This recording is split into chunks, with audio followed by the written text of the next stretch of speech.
여러분, 스트레스 받으면 피가 어떻게 변하는지 아시나요? 설탕물처럼 끈적끈적해집니다. 미국에서 진행된 연구가 있어요. 건강한 성인 44명한테 20분 동안 스트레스를 주는 작업을 시켰더니 그 짧은 시간 안에 혈액 점도가 올라가고 콜레스테롤 수치가 높아졌습니다. 단 20분 만에요. 오늘은 왜 스트레스가 피를 끈적하게 만드는지, 그리고 이걸 어떻게 풀어야 하는지 말씀드리겠습니다. 왜 스트레스를 받으면 피가 끈적해질까요? 이건 우리 몸의 생존 본능이에요. 몸이 위험한 상황이라고 판단하면 자동으로 비상 모드에 들어가거든요.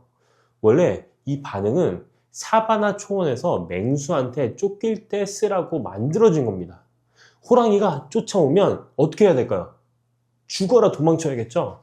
근데 도망치다가 다칠 수도 있잖아요. 긁히고 찢기고 피가 날 수도 있어요. 그래서 몸이 미리 대비를 합니다. 피브리노겐이라는 혈액 응고 단백질을 늘려서 피를 끈적끈적하게 만들어요. 다쳐도 피가 빨리 굳도록 준비하는 거죠. 연구에 따르면 피브리노겐이 올라가면 혈액 점도도 같이 올라가는데 이 상관관계가 통계적으로 아주 유의미하게 나왔습니다. 문제는 현대인들입니다. 상사한테 혼나도 자식이 말 안 들어도 돈 걱정을 해도 몸은 똑같이 반응을 합니다. 맹수한테 쫓기는 것처럼요. 그런데 우린 맹수는 없잖아요. 호랑이가 쫓아오는 것도 아니고 진짜 목숨이 위험한 것도 아닌데 몸만 비상사태예요. 어르신들 생각해 보세요.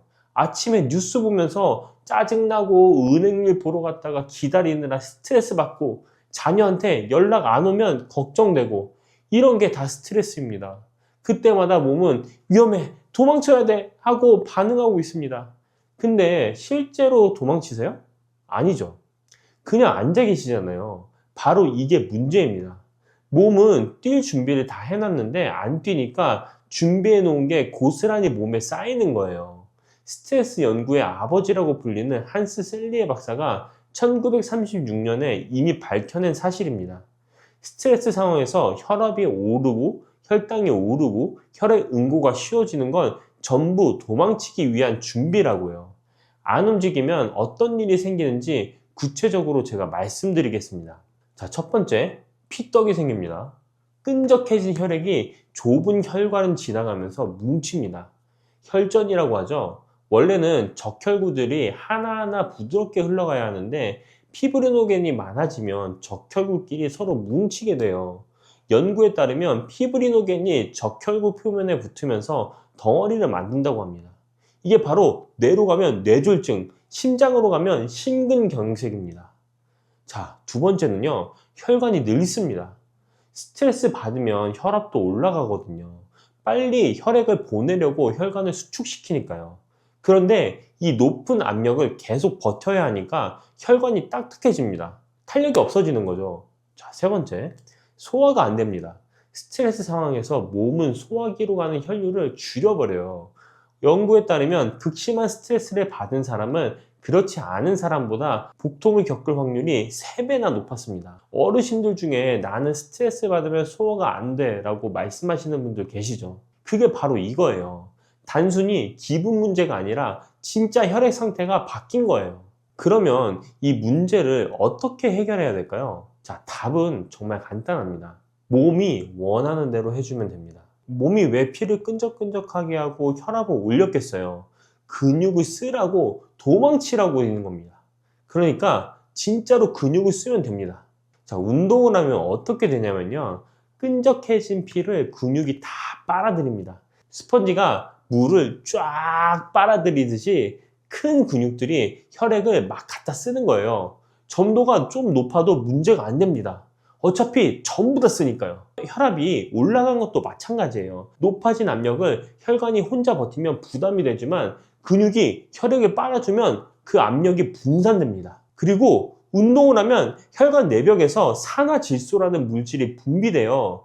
이게 혈관을 부드럽게 이완시켜 줍니다. 한국에서 진행된 연구에 따르면 운동 후에 혈압이 떨어지는 가장 큰 이유가 산화질소 분비 증가와 말초혈관 저항 감소 때문이라고 해요. 자, 운동이 끝나면 어떤 느낌이 드세요? 계단 좀 오르고 나면 처음에 힘들어도 끝나고 나면 기분이 좀 나아지지 않으세요? 어깨가 좀 펴지고 머릿속이 좀 맑아지는 느낌이에요.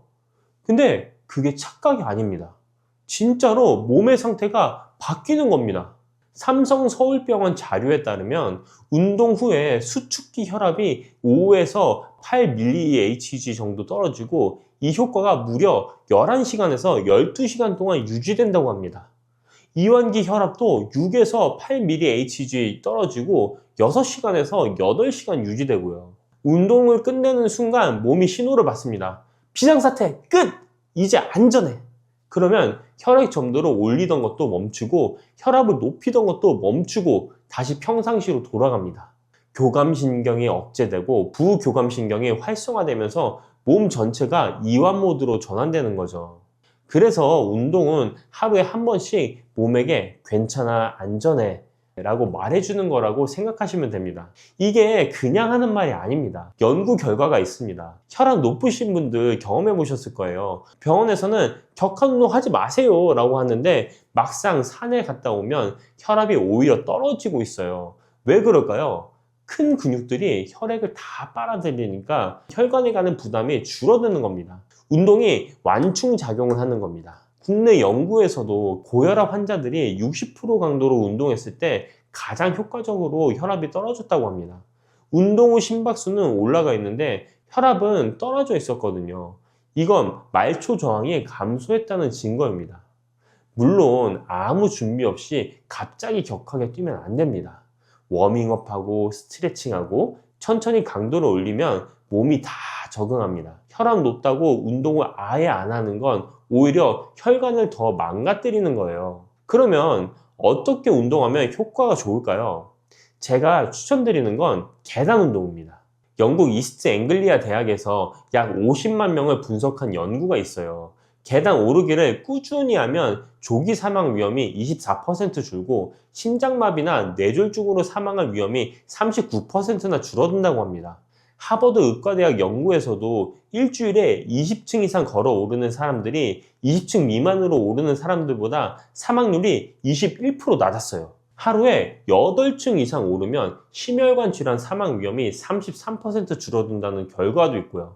칼로리 소모도 확실합니다. 30분 기준으로 빠르게 걷기가 120칼로리인데 계단 오르기는 221칼로리예요. 거의 2배입니다. 특히 겨울에 딱 좋습니다. 밖에 안 나가도 되고 날씨 영향 안 받고 눈 뜨자마자 할 수 있거든요. 아파트 계단이면 충분합니다. 내려올 때는 엘리베이터 타시면 무릎 부담도 줄일 수 있어요. 마지막으로 조심하셔야 할 것 제가 한 가지만 말씀드리겠습니다. 무릎이 안 좋으신 분들은 계단 오를 때 자세가 중요해요. 핵심은 뒷발 무릎을 끝까지 펴는 겁니다. 무릎이 굽혀진 상태로 체중을 받으면 관절에 하중이 많이 걸려요. 근데 무릎이 쫙 펴지면 체중이 뼈를 타고 일직선으로 내려가서 인대 부담이 줄어듭니다. 상체도 허리를 꼿꼿이 세우고 올라가 보세요. 중력 방향으로 수직을 유지하는 게 가장 부담이 적습니다. 처음부터 무리하지 마시고 3층만 오르고 내려보세요. 그것도 힘들면 2층만요. 중요한 건 매일 하는 겁니다. 한 번에 많이 하는 게 아니라 조금씩이라도 매일 하는 게 훨씬 낫습니다. 정리하자면 스트레스 받으면 피가 끈적해지고 혈압이 오르고 혈당이 오릅니다. 이건 몸의 생존 본능이에요. 도망치라고 준비해 놓은 건데 우리가 안 움직이니까 다 몸에 쌓이는 겁니다. 해결책은 운동입니다. 운동을 하면 근육에 끈적끈적한 피를 다 갖다 쓰고 높아진 압력도 분산시킵니다. 계단 운동을 특히 추천드립니다. 하루에 5층만 올라가도 심혈관 질환 위험이 20% 줄어든다는 연구가 있습니다. 걷기보다 칼로리 소모도 2배입니다. 매일 받는 스트레스, 운동으로 그 신호를 꺼주세요. 자, 오늘 바로 시작하는 겁니다. 안녕하세요. 찾아가는 노인 전문 운동교실을 운영하고 있는 주식회사 튼튼한 거북이 대표 최진석입니다. 요즘 나이 드신 분일수록 그 심혈관 쪽이 좀 걱정인 분들이 되게 많아요. 고지혈증이나 좀 이렇게 심혈관 질환을 예방할 수 있는 운동 같은 게 혹시 있을까요? 네, 심혈관 질환 같은 경우는 결국에 어르신들이 걸리게 되면은 거의 평생 안고 가야 되는 질환들이에요. 그러다 보니까 이 심장 같은 경우는 일찍부터 관리를 하는 게 굉장히 좋은데요. 심혈관계 질환을 예방하는 운동으로서는 결국에는 유산소 운동이 가장 중요합니다. 유산소 운동이요? 듣기만 해도 너무 힘든데 밖에 나가면 요즘 덥기도 하잖아요. 여름이어서 더워서 나가기 힘들고 겨울이면 추워서 나가기 힘든데 이런 거 어떻게 해야 되죠? 이럴 때는? 유산소 운동 같은 경우는 결국에는 나가서 걸으시고 오르막을 오르시고 계단을 걸어주시고 하는 게 굉장히 매우 효과적인데요. 못하는 환경이 굉장히 많습니다. 어르신들이 나가는 것도 굉장히 부담일 수도 있고요. 그런 신체 기능을 갖고 계시지 않은 어르신들도 굉장히 많고요. 결국에는 앉아서 집에서 할 수 있는 유산소 운동이 굉장히 중요해요. 근데 거기서 또 가장 좋은 거는 실내 사이클을 타는 게 또 너무 좋습니다. 또 유산소 비슷하게 운동을 할 수 있어야만 합니다. 이 운동 동작들이 10만 원 이상의 가치를 할 수 있어요. 사이클은 결국에는 얘도 부식되고 그리고 안 써버릇하면 기능도 안 좋아지고 끽끽 소리도 나는 경우도 많잖아요. 그러면은 저희의 몸을 믿고 같이 운동을 하면은 그런 걱정 다 필요 없습니다. 심혈관 질환이 있으시더라도 그거를 가만히 냅두는 게 아니라 조금의 강도를 살짝씩 올리면서 하는 게 굉장히 중요해요. 어르신들 같은 경우는 운동을 했었을 때 너무 힘들다 그리고 너무 위험하다라는 인식이 있으신데요. 거기서 저희는 가장 중요한 거는 중강도 운동을 하는 게 굉장히 중요합니다. 중강도? 네, 중강도 운동 같은 경우는 자, 어르신들 말씀으로 굉장히 풀어서 얘기해 볼게요. 자, 운동을 하다가 힘들지만 괴롭진 않다. 그리고 지치지만 기분이 나쁘진 않다. 딱 이 정도 수준까지 올라오셔야 그게 중강도 운동입니다. 제가 들어봤을 때 좀 많이 어려운데 따라오는 만큼만 해주시면 돼요. 심혈관 질환을 예방을 하기 위해서는 모든 동작, 모든 팔다리를 쓰면서 움직이는 게 심장에 가장 좋습니다. 자, 첫 번째로 할 거는 저희는 걷는 거를 먼저 해볼 거예요. 자, 앉아서도 걷는 거를 흉내를 내야 돼요.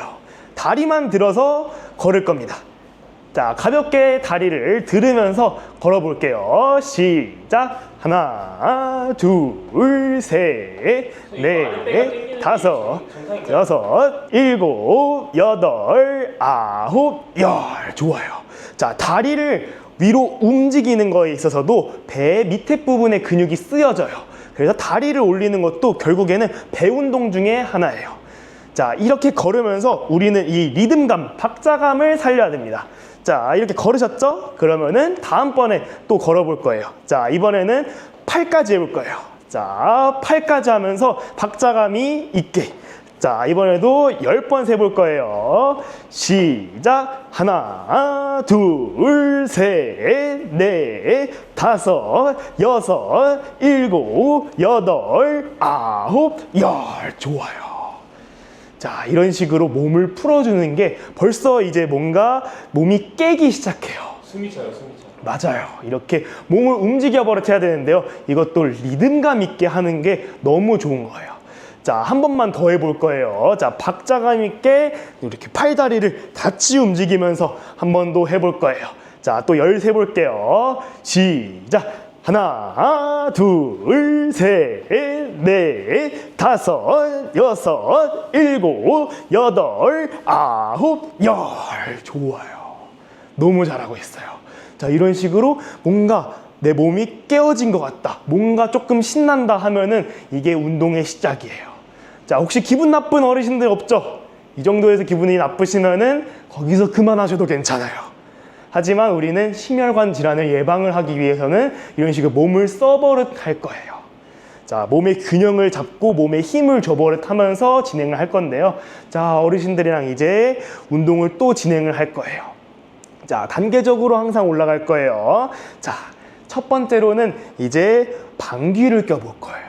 방귀요? 네, 어르신들 방귀를 낄 거예요.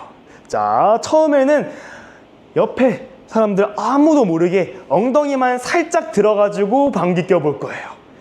몰래 끼는 거예요. 엉덩이만 살짝 들어가지고 몰래 방귀 낄 거예요. 몰래 이렇게 끼는 방귀가 진짜 냄새가 크다던데요? 맞아요. 어르신들 몰래 끼면서 어르신들 방귀를 뀌려면요 몸을 들어야 돼요. 여기서 이미 몸에 힘이 들어가요. 그러면서 다리를 들고 그리고 몸의 균형을 맞추는 거를 먼저 해볼 거예요.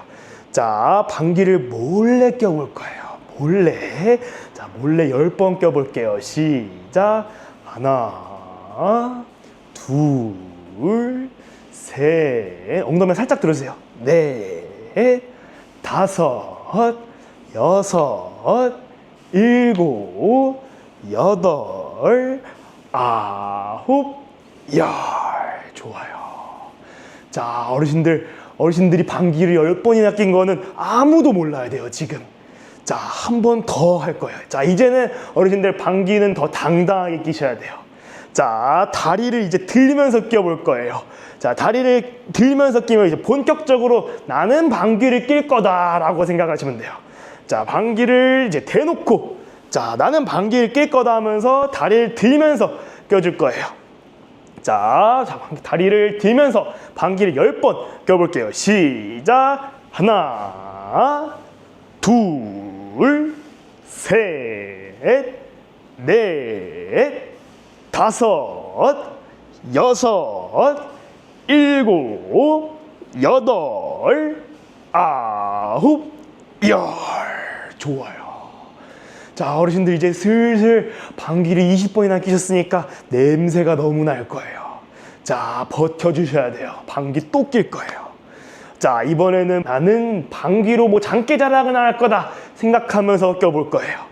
자, 손동작이 추가가 돼요. 손동작이. 자, 방귀를 한번 빵 껴주셔야 돼요. 방귀를 빵 껴줄 거예요. 자, 이제 힘차게 껴 거예요. 방귀를 빵 껴주고 한 번 더 빵 껴줄 거예요. 자, 방귀를 또 한 번 10번을 더 껴볼 거예요.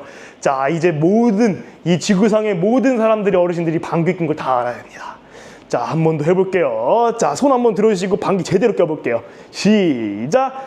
하나, 둘, 셋, 넷, 다섯, 여섯, 일곱, 여덟, 아홉, 열. 좋아요.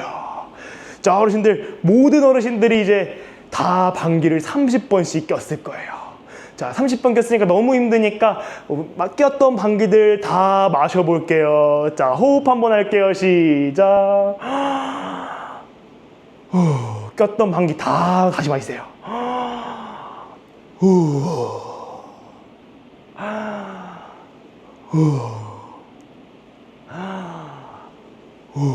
좋아요. 자, 어르신들 방귀를 이렇게 막 끼니까 이제는 점점 이 심혈관 질환까지 다 예방을 하는 거예요. 방귀 하나만으로도 어르신들은 이 심장 질병들을 다 예방할 수 있어요. 자, 한 번 더 해볼 거예요. 방귀 말고요. 이번에는 다리를 또 움직여 볼 거예요.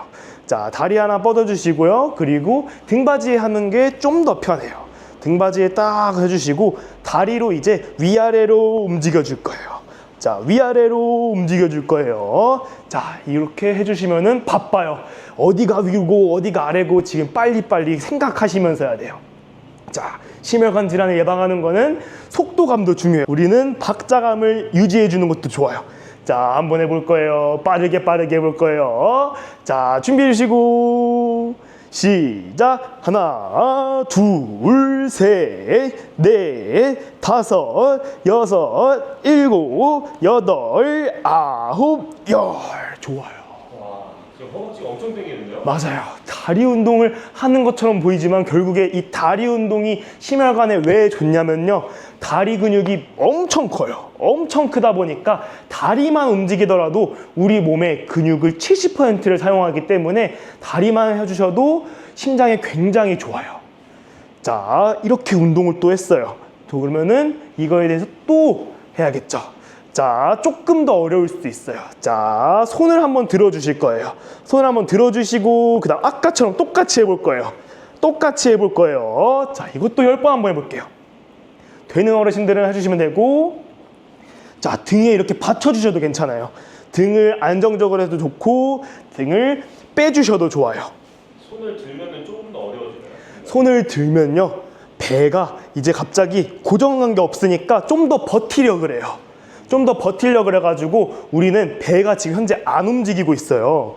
안 움직이고 있는데 이렇게 손을 떼기만 하면은 배가 위치를 좀 계속 유지하려고 배에도 힘이 들어가요. 그래서 더 힘들어요.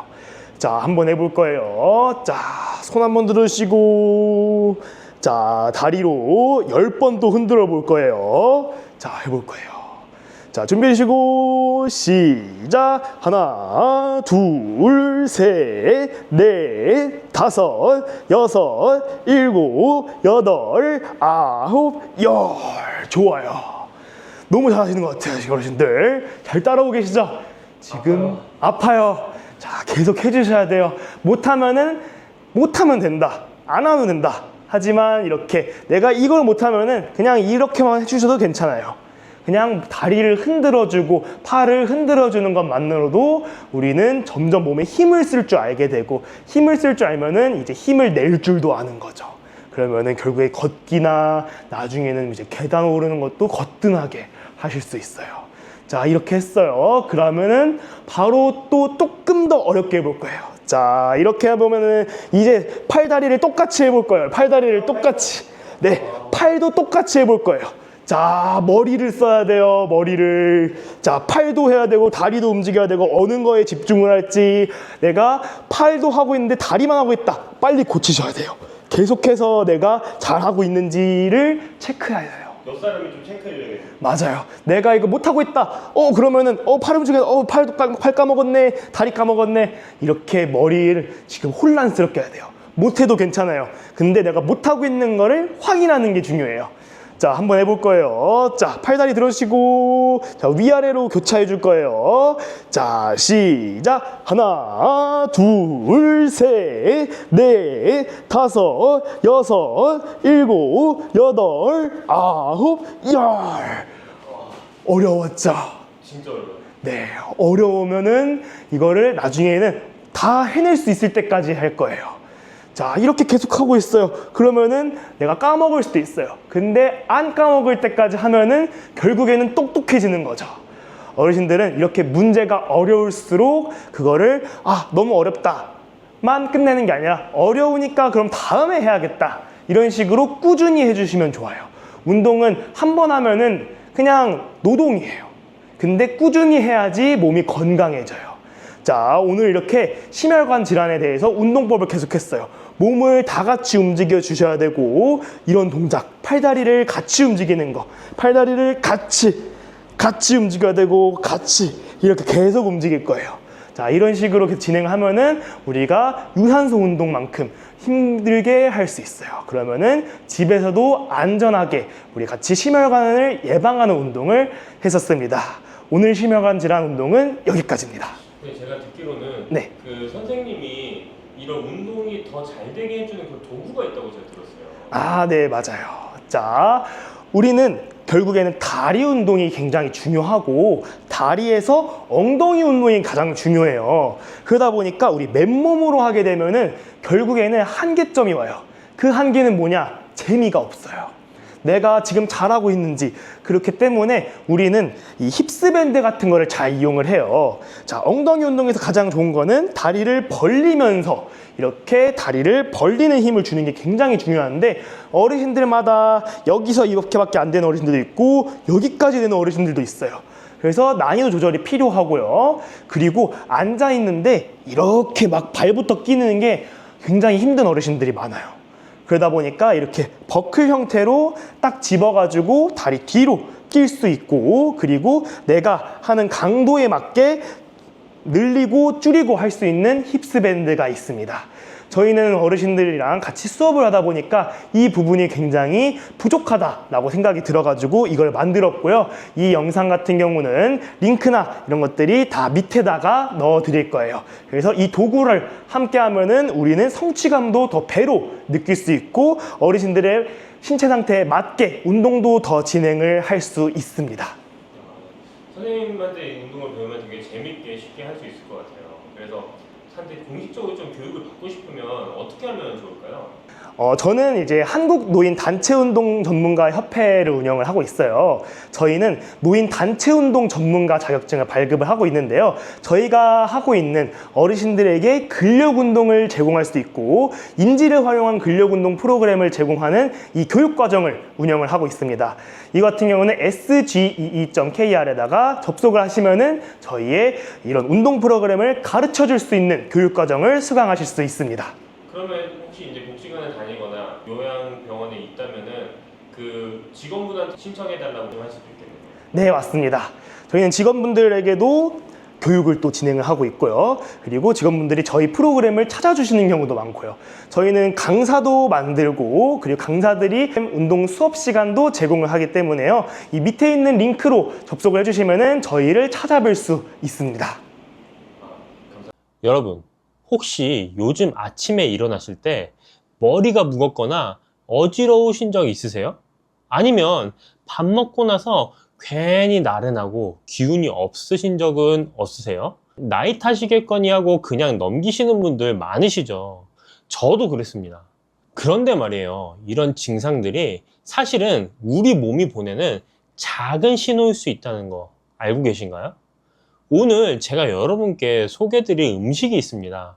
시장 가시면 늘 보이고 냉장고에도 한두 개쯤 굴러다니는 그 음식, 빨갛고 동글동글한 게 참 예쁘기도 하죠. 네, 바로 토마토입니다. 에이, 토마토가 뭐 대단하다고 이렇게 생각하실 수도 있어요. 그런데 2023년 스페인 바르셀로나 대학에서 발표한 연구 결과를 보면 깜짝 놀라실 겁니다. 매일 토마토 한 개, 그러니까 110g 정도만 드셔도 고혈압 위험이 무려 36%나 줄어든다는 결과가 나왔거든요. 이 연구는 유럽 심장병 예방 학회지에 실린 검증된 연구입니다. 고혈압 위험이 3분의 1 이상 줄어든다니 토마토 한 개가 이렇게 대단한 일을 해낼 줄 누가 알았겠어요. 오늘은 이 빨간 보물 토마토에 대해서 제대로 한번 파헤쳐 보려고 합니다. 먼저 혈압 걱정되시는 분들, 혈당 관리하시는 분들께 토마토가 어떻게 도움이 되는지 알려드릴게요. 그리고 토마토와 함께 드시면 효과가 2배, 3배로 좋아지는 음식도 있습니다. 양파랑 같이 드시면 혈압이 평균 8에서 10 정도 더 떨어진다는 연구 결과도 있거든요. 하지만요, 여기서 중요한 게 있습니다. 토마토가 아무리 좋아도 이걸 드시면 안 되는 분들이 계세요. 특히 신장, 그러니까 콩팥이 안 좋으신 분들은 조심하셔야 합니다. 어떻게 하면 안전하게 드실 수 있는지도 오늘 꼭 짚어드릴게요. 좋은 것만 알려드리면 반쪽짜리 정보잖아요. 주의해야 할 것까지 다 알아야 진짜 도움이 되는 거니까요. 그럼 지금부터 차근차근 이야기 나눠보겠습니다. 자, 그럼 먼저 우리 몸 이야기부터 해볼까요? 나이가 되면 가장 먼저 걱정되는 게 뭐예요? 혈압, 혈당, 그리고 혈관 건강이죠. 예전엔 밥 먹고 나서 그렇게 나른하지 않았는데 요즘은 식사 후에 유독 피곤하고 졸리신 분들 계시죠? 아침에 일어날 때 머리가 묵직하고 가끔 어지러우신 분들도 계시고요. 혈압이 높으신 분들은 특히 아침이 힘드시다고 하세요. 밤새 누워 계시다가 일어나시면 갑자기 피가 확 돌면서 머리가 띵하니까요. 그래서 아침에 일어나실 때 천천히 일어나시라고 하는 거예요. 당뇨 있으신 분들은 또 다른 고민이 있으시죠. 뭘 먹어도 혈당이 오를까봐 걱정이시잖아요. 과일도 달다고 못 드시고 밥도 조금만 드시고 먹는 즐거움이 줄어드니까 삶의 질도 떨어지는 것 같고요. 그냥 나이 탓이려니 하고 넘기시는 분들이 참 많으세요. 원래 나이 들면 다 그런 거지 하시면서요. 그런데 이게 쌓이고 쌓이면 어떻게 될까요? 고혈압이 오래되면 혈관이 딱딱해지고 그러다 보면 뇌졸중이나 심근경색 같은 무서운 병으로 이어질 수 있습니다. 왜 이런 문제들이 생기는 걸까요? 우리 몸은 나이가 들면서 여러 가지가 변합니다. 혈관도 예전처럼 탄력이 좋지 않고 인슐린도 예전만큼 잘 분비되지 않죠. 자연스러운 노화 현상이에요. 누구나 겪는 일입니다. 그런데 여기에 생활 습관이 더해지면 문제가 커집니다. 짜게 드시는 습관 있으시죠? 된장찌개, 김치, 젓갈, 우리 밥상에는 짠 음식이 참 많아요. 이 나트륨이 몸에 쌓이면 혈압이 올라갑니다. 혈관에 압력이 가해지는 거예요. 운동이 부족하신 것도 한몫합니다. 젊었을 때야 일하느라 바빠서 자연스럽게 몸을 움직였는데 지금은 그렇지 않으시잖아요. 앉아 계시는 시간이 길어지고 혈액순환이 잘 안 되고 그러다 보면 혈관 건강도 나빠지는 거죠. 당뇨가 있으신 분들은 인슐린 저항성이라는 게 생깁니다. 인슐린이 분비되는데 우리 몸이 이걸 제대로 활용을 못하는 거예요. 그래서 혈당이 잘 안 떨어지는 거고요. 이런 복합적인 원인들이 하나 둘씩 쌓이면서 우리 몸에 부담을 주는 겁니다. 하루아침에 생긴 문제가 아니라 오랜 시간 조금씩 쌓여온 거예요. 그래서 해결책도 거창할 필요가 없습니다. 매일 조금씩 꾸준히 좋은 걸 드시면 됩니다. 그리고 그 좋은 것 중 하나가 바로 오늘의 주인공 토마토입니다. 자, 이제 본격적으로 토마토가 왜 좋은지 말씀드릴게요. 첫 번째, 혈압 관리에 정말 탁월합니다. 아까 말씀드린 스페인 바르셀로나 대학 연구 기억하시죠? 하루에 토마토 110g, 큰 토마토 한 개도 안 되는 양을 드신 분들이 고혈압 위험이 36%나 줄었다고 했잖아요. 이게 어떻게 가능한 걸까요? 토마토에는 칼륨이 풍부합니다. 100g당 약 230mg 정도 들어있어요. 이 칼륨이 우리 몸에서 나트륨을 밖으로 내보내주는 역할을 합니다. 짜게 드신 게 걱정이 되셨던 분들, 토마토가 그 짠 성분을 배출해주는 거예요. 그래서 미국 심장협회에서도 고혈압 예방식품으로 토마토를 권장하고 있습니다. 그리고 토마토 하면 빼놓을 수 없는 게 있죠. 바로 라이코펜이라는 성분입니다. 토마토가 빨간 이유가 바로 이 라이코펜 때문이에요. 이 성분이 혈관을 확장시켜주고 혈액이 잘 흐르게 도와줍니다. 혈관 벽에 찌꺼기가 쌓이는 것도 막아주고요. 핀란드에서 진행된 연구에서는 혈중 라이코펜 수치가 높은 사람들이 뇌졸중 위험이 55%나 낮았다는 결과도 있습니다. 절반 이상 줄어든 거예요. 토마토 하나가 이렇게 대단한 일을 해내는 겁니다. 두 번째는 당뇨 있으신 분들도 안심하고 드실 수 있습니다. 당뇨 있으신 분들이 과일 드실 때 제일 걱정하시는 게 뭐예요? 혈당이 확 오르면 어쩌나는 거죠. 그런데 토마토는 혈당 지수가 15에서 30 정도밖에 안 됩니다. 55 이하인 저혈당 지수 식품이라고 하는데 토마토는 그보다 훨씬 낮은 거예요. 혈당 부하 지수라는 것도 있는데요. 이건 실제로 먹었을 때 혈당에 얼마나 영향을 주는지 나타내는 수치입니다. 토마토의 혈당 부하 지수는 1.1입니다. 사과가 6이고 수박이 5.6인 것에 비하면 정말 낮은 수치죠. 대한당뇨병학회에서도 당뇨 환자분들께 큰 토마토 1개, 방울토마토면 15개에서 20개 정도를 권장하고 있습니다. 세 번째, 치매 예방에도 도움이 됩니다. 미국 시카고에 있는 러시 대학에서 진행한 연구가 있어요. 토마토와 양파를 주기적으로 드신 분들이 그렇지 않은 분들보다 인지 능력이 더 오래 유지됐다는 결과가 나왔습니다. 라이코펜이 뇌세포 손상을 억제하고 신경염증을 줄여주기 때문이에요. 나이 들면서 깜빡깜빡 하는 게 늘어나시죠? 토마토를 꾸준히 드시면 그런 걱정을 조금은 덜 수 있습니다. 자, 그럼 토마토를 어떻게 드시면 가장 좋을까요? 실제로 생활에서 바로 적용할 수 있는 방법들을 알려드릴게요. 첫 번째, 익혀서 드시면 라이코펜 흡수가 훨씬 잘 됩니다. 토마토를 생으로 드시는 것도 좋지만 올리브유와 함께 익혀서 드시면 라이코펜 흡수율이 크게 높아집니다. 라이코펜이 기름에 잘 녹는 성질이 있거든요. 토마토를 쌓아서 올리브유 두르고 살짝 볶아 드시면 됩니다. 계란 프라이 하실 때 토마토도 같이 볶아 드시면 아침 식사로 딱이에요. 두 번째, 양파와 함께 드시면 혈압 관리에 더 좋습니다. 유럽 영양학회 연구에 따르면 토마토와 양파를 함께 드신 분들은 수축기 혈압이 평균 8에서 10 정도 더 떨어졌다고 합니다. 양파에 있는 케르세틴이라는 성분이 혈관을 확장시켜주고 토마토의 라이코펜과 시너지를 내는 거예요. 토마토 양파 볶음, 토마토 양파 샐러드, 토마토 양파 스프 이렇게 드셔도 좋습니다. 자, 세 번째, 샐러드로 드실 때는 양상추나 오이와 함께 드세요. 당뇨 있으신 분들은 특히 이 조합을 추천드립니다. 양상추와 오이가 혈당 조절 효과를 높여주거든요. 신선한 채소들과 함께 드시면 포만감도 있고 건강에도 좋습니다. 네 번째, 하루 섭취량을 지켜주세요.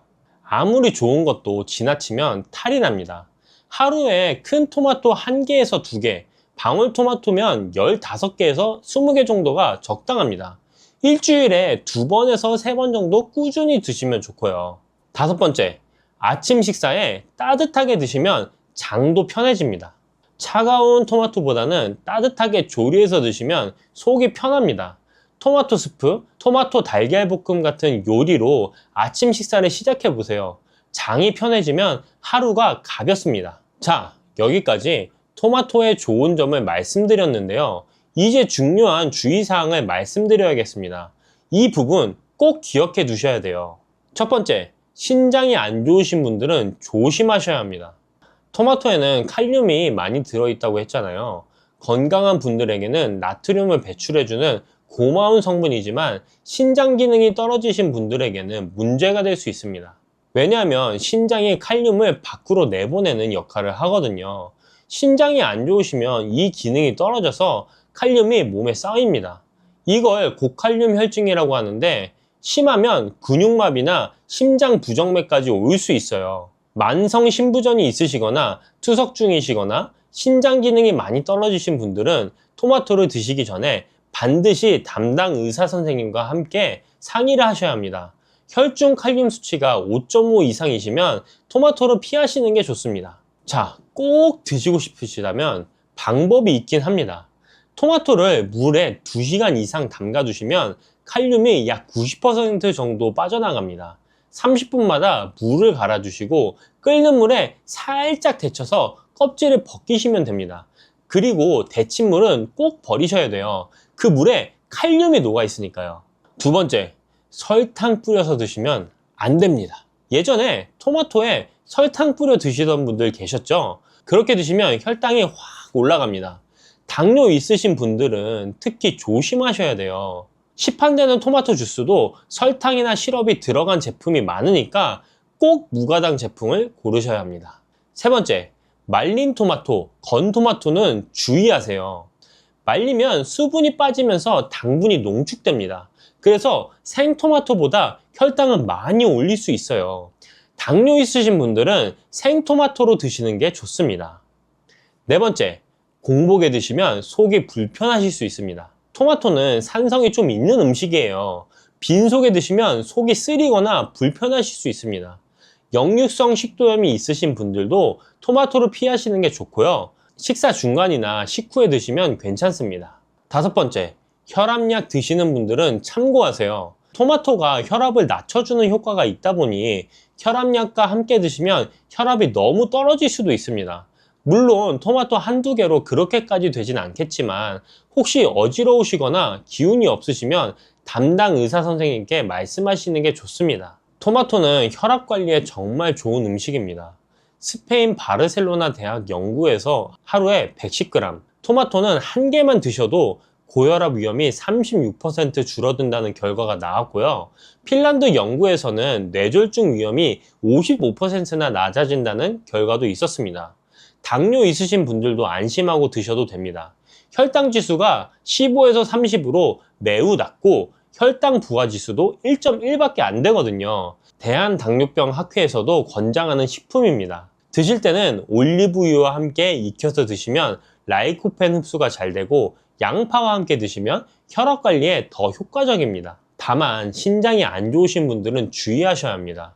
칼륨이 많아서 고칼륨 혈증 위험이 높으니까요. 꼭 담당 의사 선생님과 상의하고 드세요. 설탕 뿌리지 마시고 공복에는 피하시고 하루에 한두 개 정도 적당히 드시면 됩니다. 우리 어르신들 건강 챙기시느라 이것저것 신경 쓰실 게 많으시죠?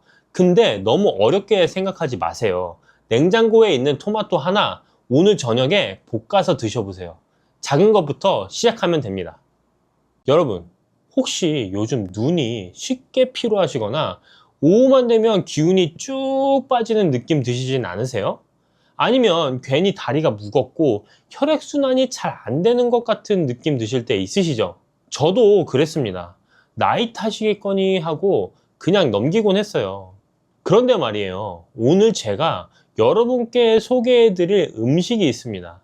시장 가시면 싱싱하게 뛰어다니는 것도 보이고 찌개에도 들어가고 볶음밥에도 들어가는 그 음식, 탱글탱글하고 고소한 맛이 일품이죠. 네, 바로 새우입니다. 에이, 새우가 뭐 특별하다고 이렇게 생각하실 수도 있어요. 그런데요, 우리 조상들은 새우를 귀한 음식으로 여겼습니다. 동의보감에 보면 새우를 기력을 보충하고 몸을 따뜻하게 하는 음식이라고 기록해 놨거든요. 옛날 분들이 괜히 그런 말씀을 하신 게 아니에요. 현대 영양학에서도 새우는 바다의 보약이라고 불립니다. 특히 식품의약품안전처에서는 새우에 들어있는 아스타잔틴이라는 성분이 눈의 피로 개선에 효과가 있다고 공식적으로 인정했어요. 비타민 E보다 550배, 비타민 C보다 6000배나 강력한 항산화 작용을 한다는 연구 결과도 있습니다. 새우 한 마리에 이렇게 대단한 비밀이 숨어 있었던 거예요. 오늘은 이 탱글탱글한 보물, 새우에 대해서 제대로 한번 파헤쳐 보려고 합니다. 먼저 혈압 걱정 되시는 분들, 눈 건강 챙기시는 분들께 새우가 어떻게 도움이 되는지 알려드릴게요. 그리고 새우와 함께 드시면 효과가 2배, 3배로 좋아지는 음식도 있습니다. 우리 조상들이 아욱국에 새우젓을 넣어 드신 데는 다 이유가 있었거든요. 하지만 여기서 중요한 게 있습니다. 새우가 아무리 좋아도 이걸 함께 드시면 안 되는 음식이 있어요. 특히 맥주랑 새우를 같이 드시는 분들 많으시잖아요. 이 조합이 왜 위험한지, 어떤 분들이 조심하셔야 하는지도 오늘 꼭 짚어드릴게요. 그리고 마지막에는 새우를 가장 건강하게 드실 수 있는 특별한 요리법도 알려드리겠습니다. 스페인 사람들이 오래 건강하게 사는 비결이 담긴 요리인데요. 집에서도 쉽게 만드실 수 있어요. 좋은 것만 알려드리면 반쪽짜리 정보잖아요. 주의해야 할 것까지 다 알아야 진짜 도움이 되는 거니까요. 그럼 지금부터 차근차근 이야기 나눠보겠습니다. 자, 그럼 우리 몸 이야기부터 해볼까요? 나이가 들면 여러 가지가 걱정되시죠? 혈압도 그렇고 눈도 예전 같지 않고 면역력도 떨어지는 것 같고요.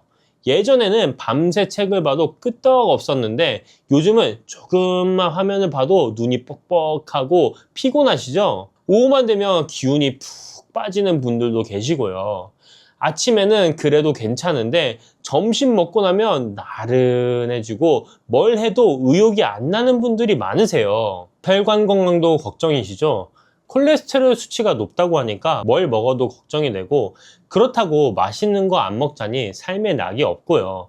단백질은 챙겨 먹어야 한다는데 고기는 기름지고 소화도 잘 안 되는 것 같고, 그리고 이런 증상들 그냥 나이 탓이려니 하고 넘기시는 분들이 참 많으세요.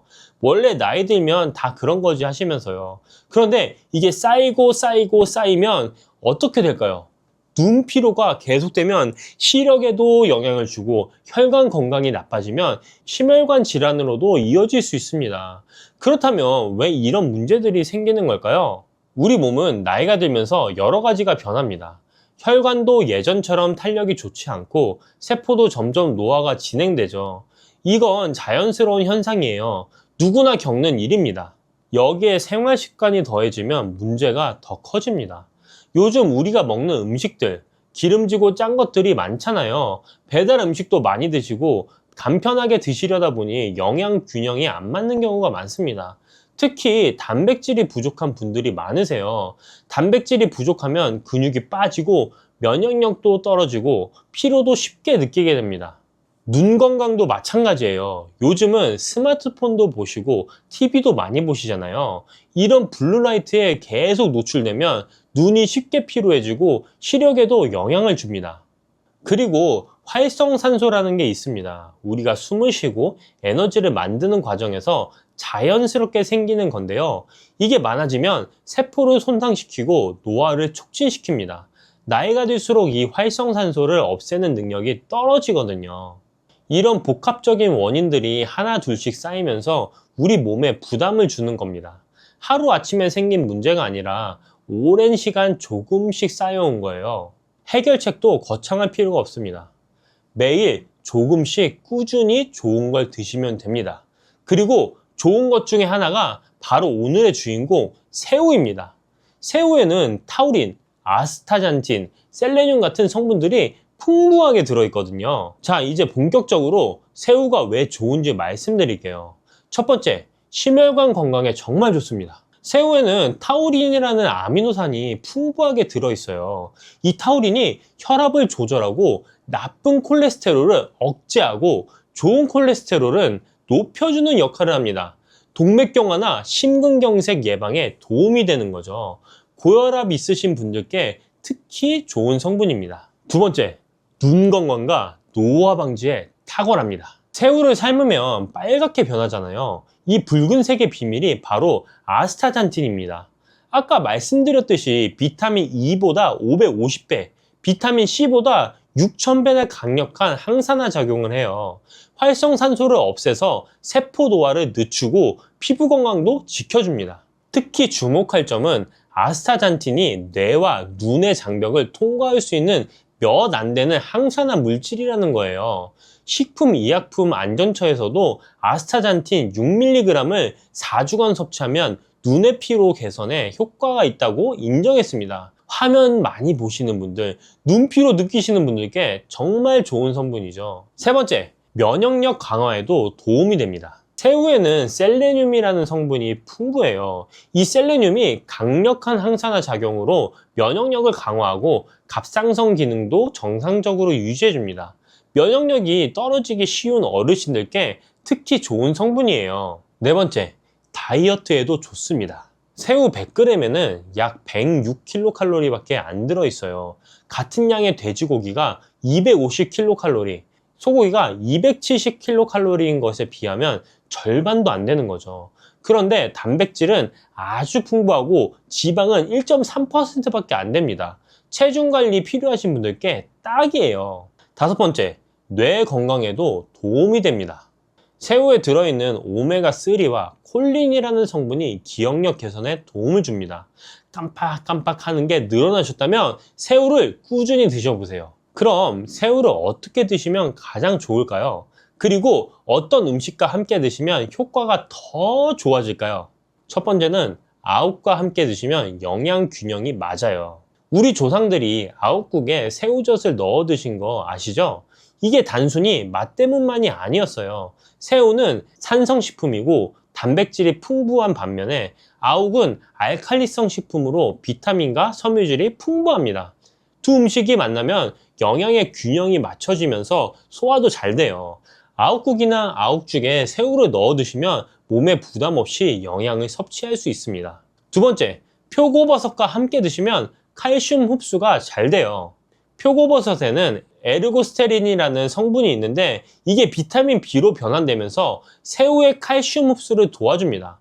표고버섯 자체도 콜레스테롤을 낮추는 효과가 있어서 새우의 콜레스테롤이 걱정되시는 분들께 좋은 조합이에요. 새우볶음이나 새우찜에 표고버섯을 함께 넣어보세요. 세 번째, 마늘과 함께 드시면 혈관 건강에 시너지가 납니다. 마늘에 알리신 성분이 새우의 비타민 B1 흡수율을 높여줘요. 알리신 자체도 혈압을 낮추고 콜레스테롤을 분해하는 효과가 있어서 새우의 타우린과 함께 심혈관 건강에 시너지를 냅니다. 마늘을 조리하실 때는 다진 후에 10분 정도 놓아두시면 알리신이 더 많이 생성돼요. 이 부분을 꼭 기억해 두세요.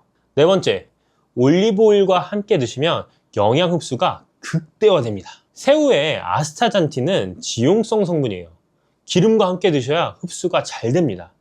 올리브 오일은 불포화 지방산이 풍부해서 콜레스테롤을 낮춰주고 폴리페놀이라는 항산화 성분도 들어있어요. 새우를 올리브 오일에 조리하면 아스타잔틴 흡수가 극대화되고 올리브 오일의 건강 효과까지 더해집니다. 다섯 번째, 완두콩과 함께 드시면 콜레스테롤 걱정을 덜 할 수 있어요. 완두콩의 식이섬유와 식물성 단백질이 콜레스테롤 흡수를 억제해 줍니다. 새우볶음밥에 완두콩을 넣거나 새우 샐러드에 완두콩을 곁들이면 맛도 좋고 건강에도 좋습니다.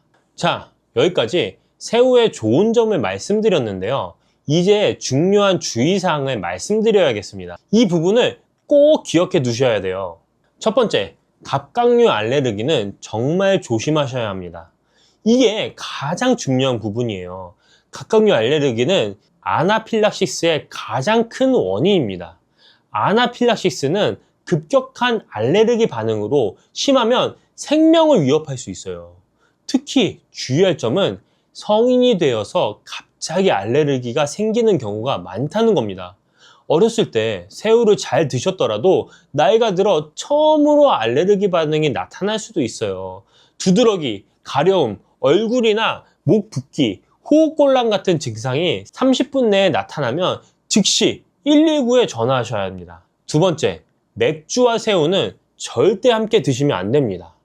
많은 분들이 맥주 안주로 새우를 즐기시는데 통풍 위험이 있는 분들에게는 최악의 조합이에요. 특히 새우 머리에는 퓨린이라는 물질이 많이 들어 있습니다.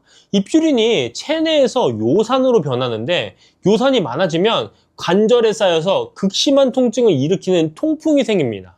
맥주의 알코올은 요산 배출을 방해하고 맥주 자체에도 퓨린이 들어있어요.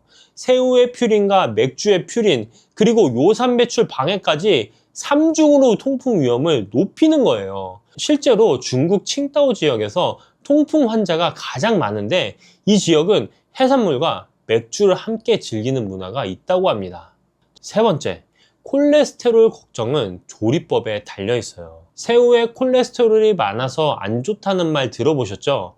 근데 미국 심장협회에서는 새우에 불포화 지방산이 많아서 콜레스테롤 걱정 없이 먹을 수 있다고 발표했어요. 한 연구에서는 하루 300g의 새우를 섭취했을 때 오히려 좋은 콜레스테롤이 12% 증가하고 중성지방이 13% 감소했다는 결과도 있습니다. 다만 조리법이 중요합니다. 새우 자체는 괜찮아도 튀김옷을 입혀서 기름에 튀기면 상황이 달라져요. 찌거나 삶아서 드시는 게 가장 건강한 방법입니다. 자, 네 번째, 신장 질환이 있으신 분들은 주치의와 상의하세요. 신장 기능이 저하되신 분들은 단백질과 인의 섭취를 제한해야 하는 경우가 많습니다. 새우는 단백질과 인 함량이 높으니까 반드시 담당 의사 선생님과 상의 후 섭취량을 결정하세요. 다섯 번째, 통풍 있으신 분들은 새우 머리를 꼭 제거하세요. 새우 머리에는 퓨린이 100g당 약 700mg이나 들어있어요. 해산물 중 가장 높은 수준입니다. 통풍 환자분은 새우 머리와 내장을 반드시 제거하고 소량만 드시고 맥주와는 절대 함께 드시지 마세요. 자, 이제 새우를 가장 건강하게 드실 수 있는 특별한 요리를 알려드릴게요. 아까 새우와 마늘, 새우와 올리브 오일의 조합이 얼마나 좋은지 말씀드렸잖아요. 이 세 가지를 한 번에 즐길 수 있는 요리가 있습니다. 바로 스페인의 전통 요리, 감바스 알 아히요예요. 감바스는 스페인어로 새우를, 아히요는 마늘을 뜻합니다. 올리브 오일에 마늘과 새우를 넣어서 낮은 온도에서 천천히 익히는 요리인데요. 이게 왜 건강에 좋은지 말씀드릴게요. 지중해 식단이라고 들어보셨죠? 유네스코 세계 무형문화유산에도 등재되어 있고 미국에서 수년간 최고의 건강 식단 1위를 차지한 식단이에요. 2018년 미국 의학협회지에 실린 연구에서는 26,000명을 12년간 추적한 결과 지중해식 식단을 따른 사람들이 심장병 위험이 최대 28% 감소했다고 합니다. 감바스는 바로 이 지중해식 식단의 핵심 요소들이 모두 담긴 요리예요. 새우의 아스타잔틴은 지용성이라 올리브오일과 함께 조리하면 흡수율이 극대화됩니다. 마늘의 알리신은 새우의 비타민 B1 흡수를 도와주고 혈관 건강에도 시너지를 내요. 그리고 낮은 온도에서 천천히 익히니까 마늘의 알리신과 올리브오일의 좋은 성분들이 최대한 보존됩니다. 고온에서 튀기는 것보다 훨씬 건강한 조리법인 거죠. 집에서 만드시는 방법 간단히 알려드릴게요. 새우 15마리에서 20마리 정도 준비하시고 마늘 10쪽 정도를 편으로 써세요. 이때 중요한 게 있어요. 마늘을 썬 다음에 10분 정도 그대로 두세요. 이 시간 동안 알리신이 생성됩니다. 바로 가열하면 알리신이 안 만들어지니까 이 과정을 꼭 지켜주세요. 작은 팬이나 뚝배기에 올리브오일 150ml 정도 붓고 약한 불에서 마늘을 넣어 향을 내세요. 마늘이 노릇해지면 새우를 넣고 색이 변할 때까지 익히시면 됩니다. 과하게 익히면 질겨지니까 적당히 익으면 불을 끄세요. 소금과 후추로 간하시고 파슬리 뿌려서 드시면 됩니다. 고혈압이 있으신 분들은 소금 대신 레몬즙이나 허브로 간하시면 돼요. 마늘과 올리브 오일 풍미가 충분해서 소금이 적어도 맛있습니다. 통풍 있으신 분들은 새우 머리를 완전히 제거하고 드세요. 그런데 이런 조리법이 번거로우시거나 하기에 좀 어려우신 분들이 있습니다. 그분들을 위해서 제가 제품 하나를 추천해 드리겠습니다. 이 감바스 조리 방법이 좀 어렵고 재료 손질하기가 좀 쉽지 않을 수 있어요. 설명란 더보기를 클릭하시면 확인이 가능하신데요. 재료 손질하시기 좀 까다로우시거나 좀 번거로우신 분들은 이 밀키트를 사용해서 드셔보시는 것도 좋을 것 같습니다. 새우는 정말 바다가 선물한 보약입니다. 타우린이 혈압을 조절하고 혈관 건강을 지켜주고 아스타잔틴이 눈 피로를 풀어주고 노화를 늦춰줍니다. 셀레늄이 면역을 강화해주고 저칼로리 고단백이라 체중 관리에도 좋아요. 드실 때는 아욱, 표고버섯, 마늘, 올리브오일, 완두콩과 함께 드시면 효과가 더 좋습니다. 특히 올리브오일과 마늘을 함께 조리하는 감바스 알하이오는 새우의 영양을 가장 효과적으로 섭취할 수 있는 건강 요리예요. 다만 갑각류 알레르기는 성인도 갑자기 생길 수 있으니까 조심하시고 맥주와 새우는 절대 함께 드시면 안 됩니다. 통풍 위험이 높아지거든요. 새우 자체의 콜레스테롤은 크게 걱정 안 하셔도 되지만 튀기지 말고 찌거나 삶거나 올리브 오일에 저온으로 조리해서 드세요. 우리 어르신들 건강 챙기시느라 이것저것 신경 쓰실 게 많으시죠. 근데 너무 어렵게 생각하지 마세요. 오늘 저녁에 새우 한 줌 사다가 마늘이랑 올리브 오일에 볶아보세요. 간단한데 맛있고 건강에도 좋습니다. 조리하시기 어려우신 분들은 영상 설명란에 있는 감바스 밀키트도 사용해 보시면 좋을 것 같습니다. 지중해 사람들이 오래 건강하게 사는 비결이 바로 이런 음식에 있어요. 사랑하는 가족과 함께 감바스 한 접시 드시면서 건강한 저녁 시간 보내시길 바랍니다.